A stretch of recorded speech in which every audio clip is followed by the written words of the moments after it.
Hey there, what's up? I know it's been really long since my last video, like a year or something. Oh, I'm an embarrassment. Nevertheless, let's just dive into the review. I'm not a queen or a monster. I'm the goddess of death. What were you the god of again?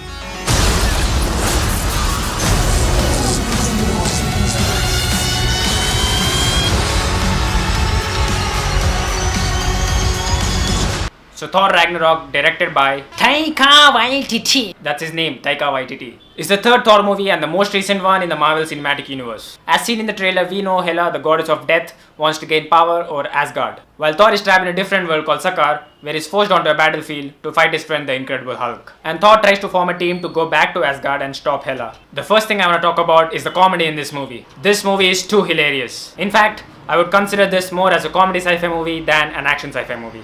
The crowd in the theater were continuously laughing for every 4 to 5 minutes. They also threw a few references of the previous Marvel movies, and you will understand them if you have been following the franchise. There's this one scene which happens in the Hulk and Thor fight, which made me feel a bit nostalgic, and later I burst out laughing. You'll know which scene I'm talking about once you watch the movie. The second thing I want to talk about is how the movie looks. This movie is very colorful, like very colorful. Even though I was sober all the time, few shots made me feel a bit trippy. Like everyone was expecting, it sort of has a Guardians of the Galaxy look to it. Coming to the action sequences, I liked how they used this track in the fight scenes.